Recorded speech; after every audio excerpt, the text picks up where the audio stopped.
La ville de Marseille vibre au rythme de son équipe.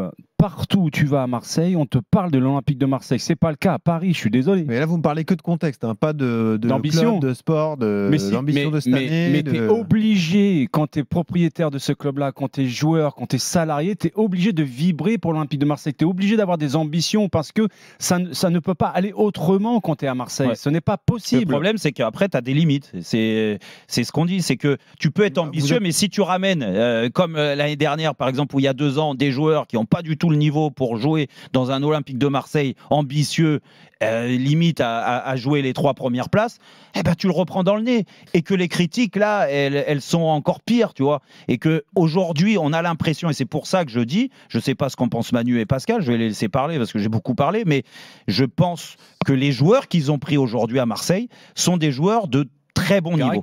Très bon niveau, avec une grosse personnalité. Et la preuve, c'est qu'en 3 matchs seulement de championnat, plus l'entraîneur, ils ont fait plus que toute l'année dernière. Déjà, juste en 3 matchs. Comment ça, ils ont fait plus? Dans le jeu, plus dans le jeu, dans l'état d'esprit et surtout dans le talent de certains joueurs que tu n'avais pas sur le terrain l'année dernière. Donc, à partir de là. Pour un jeu offensif, ou un jeu, tu vois, qui soit audacieux, qui prenne des risques. Mais ils ont ça. En plus, ils marquent des buts, beaucoup de buts. Et à Marseille, on aime ça, même si tu en prends.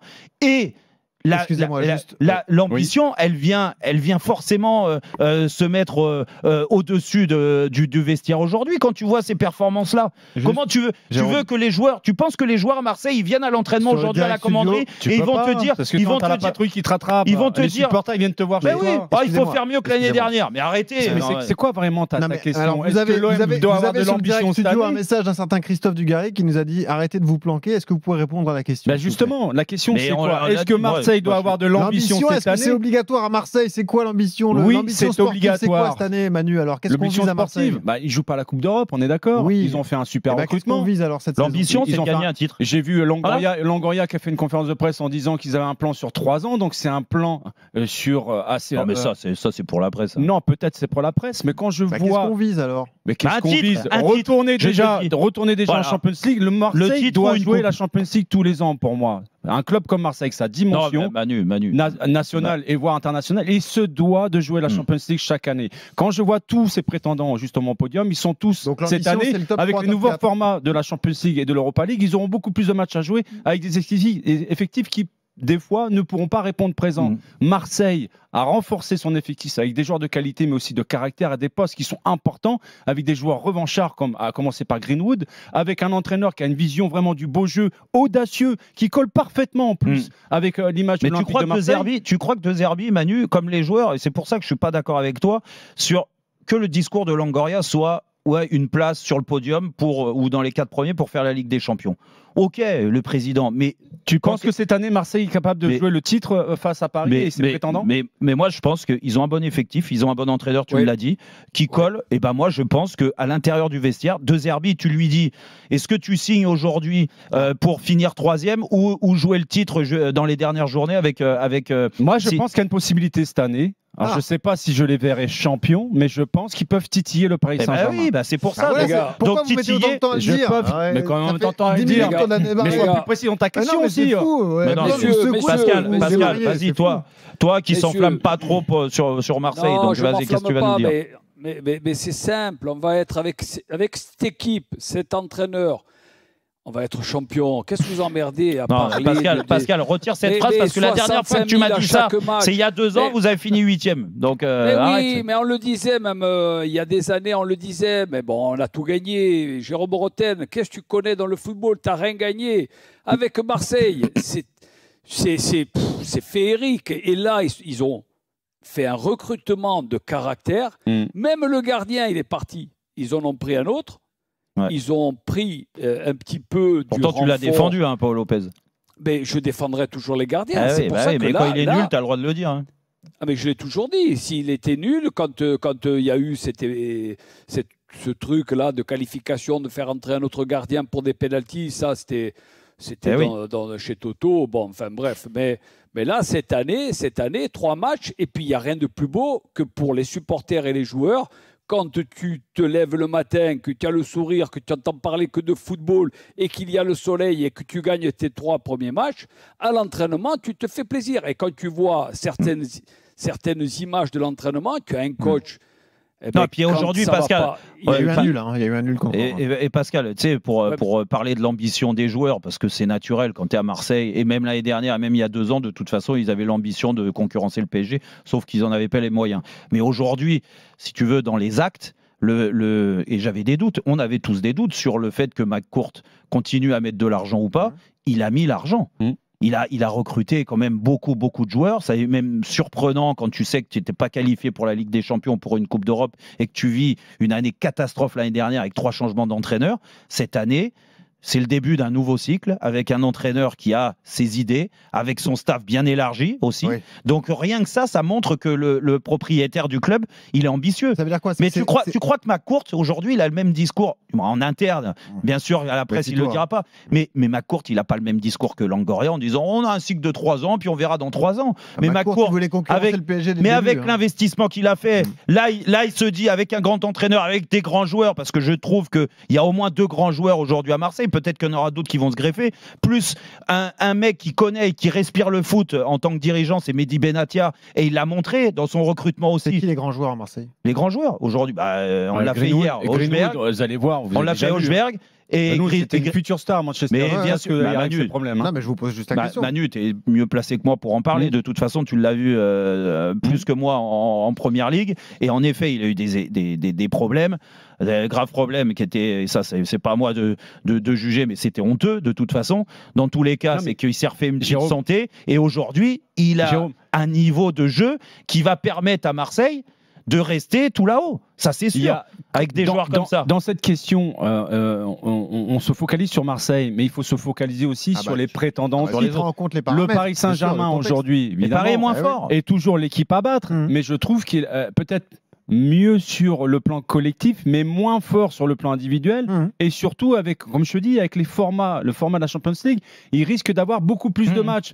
Donc, en termes de rotation, il n'y a pas de doublons, voire des postes qui sont triplés du côté de Paris Saint-Germain, comme c'était le cas auparavant. Je prends l'AS Monaco, c'est pareil. Monaco, des fois, c'est l'impression que tu prends une pièce, bon, tu la balances, tu sais pas sur quelle phase. Monaco la Ligue des Champions. Oui, mais Monaco, là, Marseille. Pour de bon, Manu, tu as raison. Monaco a un effectif de qualité. Exactement. Ouais, ils ont une compétition de plus. Oui, d'accord. Mais bon, ce que je dis, Marseille est la seule équipe visant le podium qui ne jouera pas de Coupe d'Europe. Il n'y aura pas de fatigue. Donc, elle est excellente, cette question. Elle est excellente, c'est pour ça. Moi, et encore une fois, on a parlé du contexte de tout, des joueurs, machin, tout ça, tout ce que tu veux.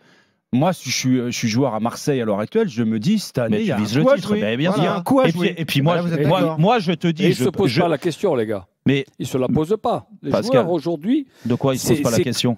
Non, parce qu'aujourd'hui, tu as 8 nouveaux joueurs dans cette équipe qui mettent de côté. Ils arrivent dans une ville où il y a des gens qui se saignent pour être à tous les matchs, pour être là. Tu as toujours guichet fermé. Ça vient de la France entière. Et tu as des joueurs de caractère qui ont le respect pour ça. Je pense qu'ils vont mouiller le maillot pour gagner. Il se pose forcément la question de se dire, écoute, cette année, on va essayer de viser le titre. Et ce qui me paraît logique de toute façon. Ils ne viseront pas. Il ne faut pas se la poser. Mais ils sont obligés, Pascal, quand tu mets... Les joueurs intérieurement, ils savent. Tu sais, le mec, Augsberg par exemple, je prends l'exemple, il a quitté Tottenham, qui n'est pas n'importe quel club en Angleterre, même si Tottenham ne gagne pas, mais peu importe. Il est toujours avec l'équipe nationale danoise. Voilà, il vient à Marseille après avoir joué 7 ou 8 ans en Première Ligue. D'accord? Tu crois qu'il vient pour jouer le podium? Ah non, surtout que lui, je le connais bien, c'est un guerrier, le gars. Ouais, bah oui, exactement. Un guerrier. Il le montre en tout cas. Il le montre. Joueurs comme ça vont insuffler un état d'esprit dans un vestiaire. Exactement. Tu crois que Greenwood de jouer des grands shots il est pas revanchard quand il entend les déclarations. Et j'ai pas les juger les déclarations d'Angleterre. Wai, c'est la même chose. Il s'est fait massacrer par moment. Et puis même en arrivant à Marseille, on dit les mecs, en fait, ils sont tellement revanchards qu'en plus de ça, quand tu es revanchard, ça veut dire que tu as un état d'esprit nickel. Et que en plus de ça, tu as du talent, parce que moi, je suis persuadé que ces joueurs-là ont du talent. Et tout ça mis au service de collectif, tu vas voir. Il y a autre chose, c'est-à-dire que là, on est à 3 matchs, ils ont fait un nul à domicile contre Reims, et sinon c'est 7 points. Voilà, ils doivent le gagner, le match contre Reims. C'est quand même un bon début de saison du côté de l'Olympique de Marseille. Imagine-toi que les choses continuent et que la mayonnaise prenne avec les supporters avec la ville. Mais je parle à Pascal, parce que lui, il est mieux placé que nous.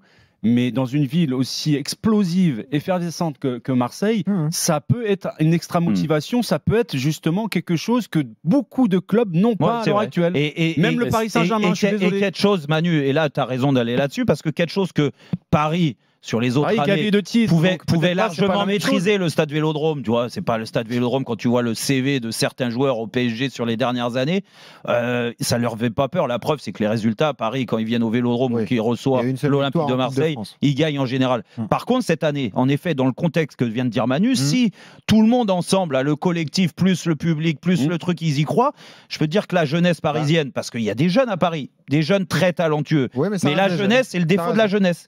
C'est que des fois, tu peux te faire attraper par la patrouille. Il faut que le Vélodrome redevienne quelque chose d'imprenable qui fait peur à l'adversaire. Quand tu arrives, moi à mon époque, quand tu y en allais, on n'en menait pas large, on arrivait sur la pointe des pieds, tu vois.